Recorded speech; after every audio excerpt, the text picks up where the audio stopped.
Hello বন্ধুরা, ট্রেনে করে আবার চলে যাচ্ছি অনেক দূরে। যাবে আমার সাথে? চলো তোমরা সবাই, তোমাদেরকেও ঘুরিয়ে আনি। তোমরাও ঘরে বসে আছো নিশ্চয়ই। তো আজকে রবিবার, দিনটা ছিল রবিবার। তো আমরা কোথায় চলেছি একটু গেস করতে পারো কি?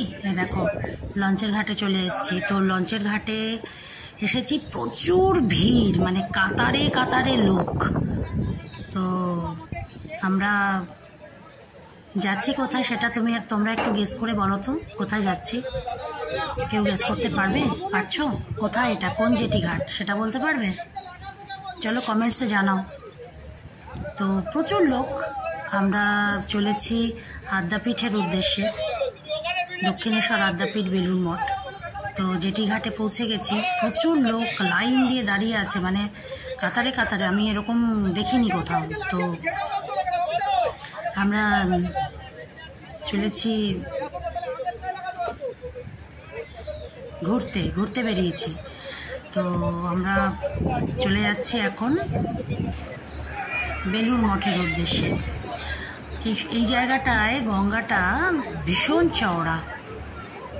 তো বেলুড় মঠে আমরা গিয়ে তখন পৌঁছেছি 2:30-2:30, হ্যাঁ 2 হবে। তো সেই সময় মানে দরজা বন্ধ ছিল, তো আমরা ঢুকতে পারিনি হয়ে গেছে। তো সেই জন্য আমরা ওখান থেকে লঞ্চে, জেটিঘাট থেকে লঞ্চে করে আমরা বেরিয়ে যাচ্ছি হচ্ছে দক্ষিণেশ্বর। তো দক্ষিণেশ্বরে গিয়ে খুব তিক্ত অভিজ্ঞতার সম্মুখীন হয়েছে। এক তো প্রচুর ভিড় রাশ, আর দ্বিতীয় কথা হচ্ছে মানে সবাই একই লাইনে দাঁড়িয়ে আছে, কাউকে মন্দির চত্বরেই ঢুকতে দিচ্ছে না ভেতরে।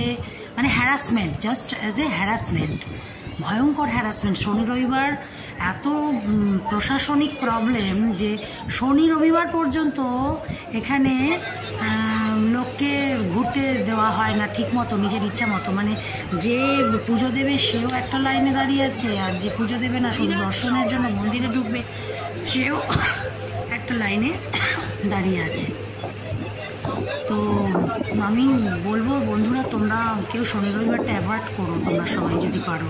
কেন কি অবস্থার পরিপ্রেক্ষিতে বলছি যে শনি রবিবার খুব হ্যারাসমেন্টে তোমরা পড়ে যাবে ডেফিনেটলি, যেমন আমি পড়েছিলাম। 3 কিলোমিটার লাইন, জেটিঘাট থেকে মন্দির পর্যন্ত প্রায় 2.5 থেকে 3 কিলোমিটার লাইন। একজন ভদ্রমহিলা তো আমাকে বললেন যে উনি 10টার সময় লাইন দিয়েছেন আর পুজো করলেন উনি 2:45-3 সময়। তো এরকম প্রবলেম হচ্ছে আর কি, এরকম প্রবলেম হচ্ছে, প্রশাসনিক প্রবলেম যেটাকে বলে। অন্য কোথাও আমি এরকম দেখিনি। তো চলে এসেছি দক্ষিণেশ্বরে।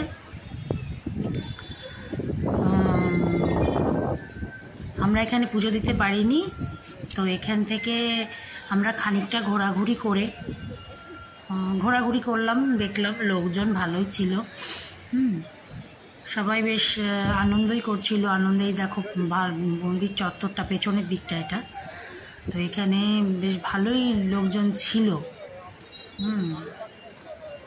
ভালো লেগেছে, এমনি ঘুরতে খুবই ভালো লেগেছে। আবার পেছনের দিকটায় পঞ্চবটি বনের ওখানে মেলাও বসেছে, দেখো ছাতার মতন নিয়ে সব বসে আছে, সব নানা রকম জুয়েলারি অমুক তমুক এ সমস্ত বিক্রি হচ্ছিল। বেশ সুন্দর খাওয়া দাওয়ারও ইয়ে ছিল। আমি ঘুরে ঘুরে ভিডিও করছিলাম, ছবি তুলছিলাম। সামনে ফুড প্লাজা, খুব খিদেও পেয়েছিল। ওখানে আমরা ঢুকিনি, কেন কি এত রাশ ছিল। ওখানে যদি ঢুকতাম তাহলে 1 ঘন্টা 1.5 ঘন্টা বাদে হয়তো খাবার পেতাম। তো সেই জন্য আর ঢুকিনি, আমরা ফ্রুট স্যালাড দিয়ে কাজ চালিয়ে নিলাম। এরপরে আমরা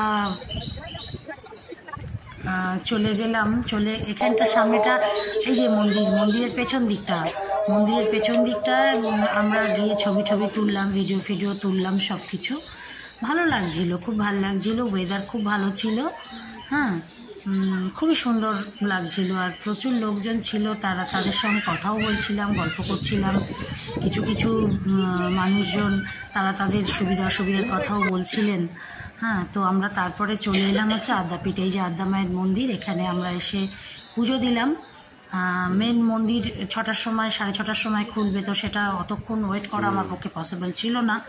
তো সেই জন্য আমরা মেন যে আদ্যা মায়ের মন্দির সেখানে আমরা পুজো দিলাম, পুজো দিয়ে আমরা আবার বাড়ি ফিরে এলাম। তো বন্ধুরা তোমরা আমার সাথে থাকো, অনেক ভালো ভালো ব্লগ আমি বানাবো, সেটা তোমরা দেখতে পাবে। তো আমার সঙ্গে থাকো, দেখতে থাকো।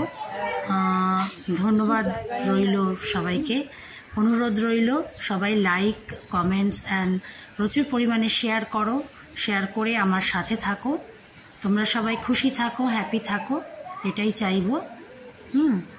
Thank you, thank you, thank you, thank you, thank you so much, thank you so much all my friends. Please support me, ব্লগটাকে তোমরা অনেক বেশি সাপোর্ট করো। Thank you so much.